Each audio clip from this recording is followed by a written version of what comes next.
Hello everyone, कैसे हो आप सब। I hope that you are fine at your home, क्योंकि अभी भी बच्चे क्लासेस तो अटेंड कर नहीं रहे होंगे। तो चलो बच्चों, तो सबसे पहले happy Republic Day to all of you student. जैसा कि हमने प्रीवियस लेक्चर में आपकी क्लास छोड़ी थी, कहाँ तक कराया था हमने वर्क। हमने कराया था आपको reaction of acids with metal. Reaction of acids with metal कि मेटल के साथ एसिड की रिएक्शन होने के बाद क्या बनता है। तो हम पहले थोड़ा सा रिवीजन कर लेंगे कि मेटल की एसिड के साथ जब रिएक्शन होती है तो मेटल साल्ट प्लस हाइड्रोजन आता है। तो उसके कुछ एग्जांपल्स मैंने आपको कराए थे। तो अब हमारा नेक्स्ट टॉपिक होगा यहाँ पर पेज नंबर 20 पर एनसीईआरटी पर। तो वो टॉपिक है कि how do metal carbonate and metal hydrogen carbonate react with acid. कि मेटल कार्बोनेट और हाइड्रोजन कार्बोनेट रिएक्ट करते हैं एसिड के साथ तो क्या होता है। What happens when metal carbonate react with acids. What happens when metal carbonate react with acid. तो देखिए, मेटल कार्बोनेट तो बेसिकली कार्बोनेट क्या है। बेसिकली कार्बोनेट क्या होता है, जहाँ पर CO3 डबल नेगेटिव होता है, जहाँ पर भी CO3 होता है वो कार्बोनेट होता है। जहाँ पर CO3 होता है वो कार्बोनेट होता है, और जहाँ पर HCO3 होता है, जहाँ पर HCO3 होता है वो बच्चों हाइड्रोजन कार्बोनेट होता है। क्या होता है? हाइड्रोजन कार्बोनेट होता है। कि जब मेटल कार्बोनेट में आपको CO3 दिखाई देगा और हाइड्रोजन कार्बोनेट में HCO3 होगा, तो जहाँ भी HCO3 दिखाई दे वो हाइड्रोजन कार्बोनेट होते हैं, और जहाँ पर CO3 डबल नेगेटिव आ जाता है तो वो मेटल के कार्बोनेट होते हैं। तो इसके लिए व्हेन मेटल कार्बोनेट और metal hydrogen carbonate react with acid then they form metal salt, carbon dioxide and water. तो वो मेटल का साल्ट, कार्बन डाइऑक्साइड और वाटर बनाते हैं। मेटल कार्बोनेट, तो ये फॉर्मूला हमें पता होना चाहिए। Metal carbonate plus acid, metal carbonate plus acid equal to metal salt plus carbon dioxide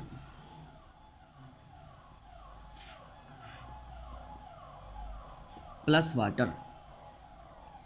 तो स्टूडेंट, जब मेटल के कार्बोनेट एसिड के साथ रिएक्ट करते हैं तो मेटल साल्ट, कार्बन डाइऑक्साइड और वाटर बनाते हैं।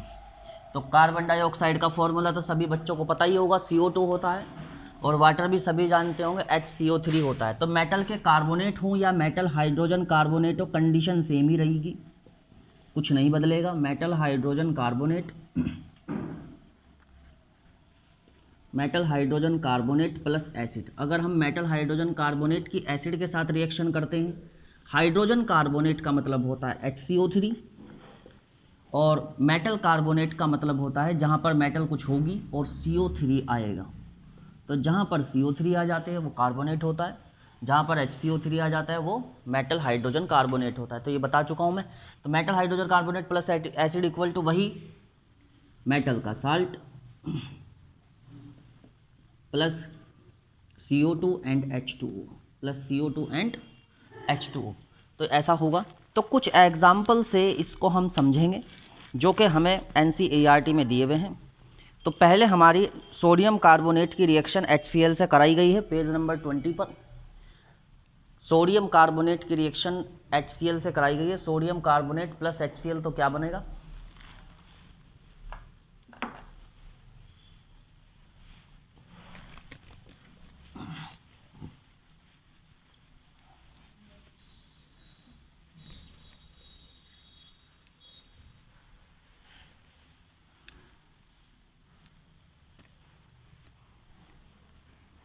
When sodium carbonate react with hydrochloric acid Na2CO3 का रिएक्शन कराया गया है HCl के साथ, हाइड्रोक्लोरिक एसिड के साथ, तो क्या बनेगा? देखो बच्चों, सोडियम क्लोरीन के साथ मिलेगा तो सोडियम क्लोराइड बनाएगा। तो यहाँ पर 2NaCl हो गया, 2NaCl प्लस CO3 ब्रेक हो जाता है CO2 एंड O में, एक कार्बन डाइऑक्साइड होती है और एक ऑक्सीजन अलग हो जाती है, और ये 2 H इसके साथ ऑक्सीजन के साथ मिल गए हैं तो इन्होंने H2O बना लिया, तो CO2 प्लस H2O, तो यहाँ पर बना सोडियम क्लोराइड, जिसको कॉमन साल्ट बोला जाता है, sodium chloride, sodium chloride which is known as common salt, जिसको हम कॉमन साल्ट कहते हैं। जो घर में बिकने वाला, खाने में डलने वाला नमक जो होता है वह सोडियम क्लोराइड ही होता है।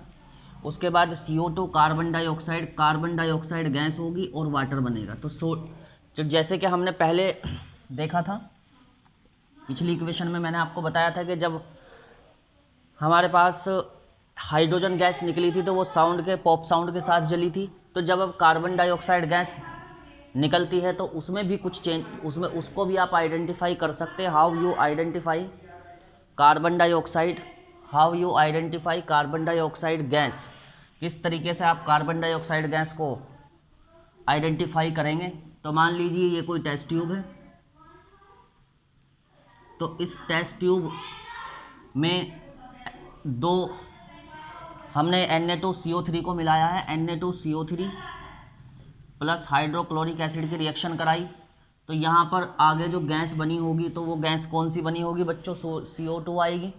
तो कार्बन डाइऑक्साइड के पास जब कभी जलती हुई तीली या जलती हुई मैचस्टिक को लेके जाया जाएगा तो क्या होगा, वो जलती हुई मैचस्टिक बुझ जाएगी, क्योंकि कार्बन डाइऑक्साइड जलती हुई चीज़ को बुझा देती है। तो इसीलिए कार्बन डाइऑक्साइड क्या करेगी, इस जलती हुई मैचस्टिक को बुझा देगी, क्योंकि यहाँ पर कार्बन डाइऑक्साइड गैस रिलीज हुई है। क्वेश्चन अब इसके बाद है 2, यहाँ पर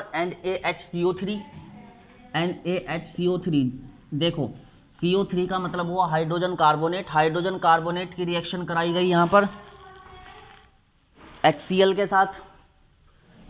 के साथ, तो क्या बना, वही बना NaCl plus CO2 plus H2O। तो यहाँ पर भी CO2 को हम आइडेंटिफाई करने के लिए जलती हुई मैचस्टिक को टेस्ट ट्यूब के पास ले जा कर के देख सकते हैं, और हम ये देखेंगे कि मैच स्टिक थोड़ी देर के बाद बुझ गई है।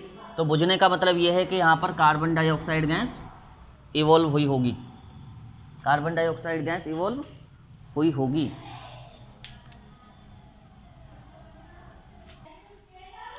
Next topic is reaction of basis with acid, reaction of basis with acid.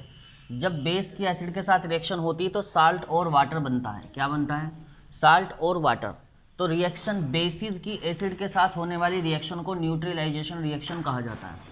Base की एसिड के साथ होने वाली रिएक्शन को न्यूट्रलाइजेशन रिएक्शन कहा जाता है। Neutralisation reaction NaOH plus HCl equal to NaCl plus H2।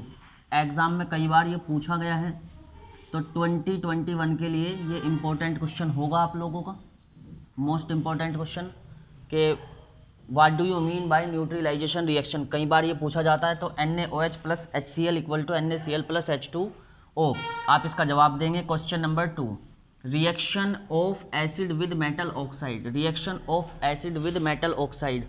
तो जब मेटल के ऑक्साइड एसिड के साथ रिएक्शन करते हैं, जब मेटल के ऑक्साइड एसिड के साथ रिएक्शन करते हैं तो मेटल साल्ट और वाटर बनाते हैं। When metal oxide react with acid, when metal oxide react with acid they produce metal salt and water. तो इसका एक एग्जांपल होता है MgO plus 2HCl equal to MgCl2 plus H2। तो ये भी कई बार एग्जाम में पूछा गया है, what happens when metal hydroxide react with acids. तो उसमें आपको जवाब देना होता है मेटल साल्ट एंड वाटर। तो आपको जवाब देना होता है मेटल साल्ट एंड वाटर। तो चलिए अब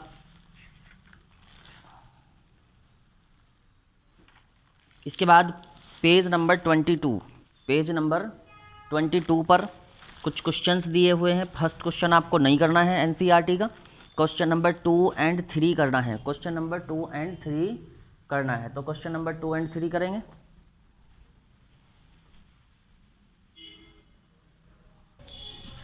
तो स्टूडेंट अब हम लोगों को करना होगा पेज नंबर 22 पर जो एग्जाम्पल दिया है एग्जाम्पल नहीं है, वो है इंटेक्स क्वेश्चन। तो इंटेक्स क्वेश्चन पेज नंबर 2 पर दिया है, विच गैस यूजुअली लिबरेट, कौन सी गैस निकलती है when acid react with metal, जब एसिड मेटल के साथ रिएक्ट करता है तो हाइड्रोजन गैस निकलती है। आंसर में हो जाएगा हाइड्रोजन गैस, आंसर में हो जाएगा हाइड्रोजन गैस, मतलब कि H2। तो इसका इस वाले स्टेटमेंट का एग्जाम्पल, इस वाले स्टेटमेंट का आंसर हो गया H2। इलस्ट्रेट विद एग्जाम्पल, इसको एक एग्जाम्पल के साथ बताना है, तो एग्जाम्पल दे देंगे। एग्जाम्पल हो जाएगा sodium plus sulphuric acid, sodium और सल्फ्यूरिक एसिड की रिएक्शन करा लेंगे। Na plus H2SO4 equal to Na2SO4 plus H2। तो hydrogen gas will be liberate, when metal react with acid, तो हाइड्रोजन गैस वहाँ पर निकलती है। एग्जाम्पल हो गया। How will you test the presence of this gas, तो इस गैस की प्रेजेंस को हम कैसे देखेंगे, तो जब भी हाइड्रोजन गैस निकलती है तो हाइड्रोजन गैस के लिए टेस्ट ट्यूब के पास हम क्या लेके जाते हैं, टेस्ट ट्यूब के पास जलती हुई कोई मैच स्टिक लेके जाते हैं। जो मैच स्टिक जलती हुई लेकर जाते हैं तो फिर वो पॉप साउंड के साथ जलती है। किसके साथ जलती है? पॉप साउंड के साथ। फिर वो गैस पॉप साउंड के साथ फिर वो जो आपकी जलती हुई कैंडल होती है वो जलती है। तो इस तरीके से हम इसको देख सकते हैं कि ये निकलने वाली गैस हाइड्रोजन है या नहीं। अब question number 3 most important questions में से एक है, इंपॉर्टेंट है ये भी। मेटल कंपाउंड ए, एक मेटल का कंपाउंड ए होता है, किसके साथ रिएक्ट करता है? हाइड्रोक्लोरिक एसिड के साथ रिएक्ट करता है। हाइड्रोक्लोरिक एसिड के साथ रिएक्ट करता है to produce effervescence. The gas evolve exist as the gas evolve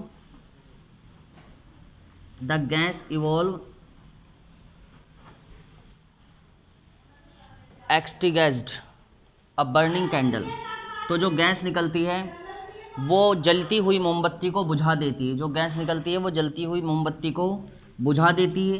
right the balanced chemical equation, तो हमें उसके लिए बैलेंस केमिकल इक्वेशन को लिखना है। तो बैलेंस केमिकल इक्वेशन हो जाएगी CaCO3, क्योंकि उसमें से निकलने वाला एक कंपाउंड कैल्शियम कार्बोनेट है। उसमें जो इक्वेशन में इवॉल्व है वो एक कैल्शियम कार्बोनेट है। तो CaCO3 रिएक्शन हुई है हाइड्रोक्लोरिक एसिड के साथ, तो HCl के साथ रिएक्शन कराएंगे, मल्टीप्लाई 2 से करनी होगी, क्योंकि Ca के ऊपर आप जानते हैं डबल पॉजिटिव चार्ज होता है, तो हाइड्रोक्लोरिक एसिड की मल्टीप्लाई 2 से हो जाएगी। तो यहाँ पर मिलेगा आपको CaCl2 plus CO2 and H2O।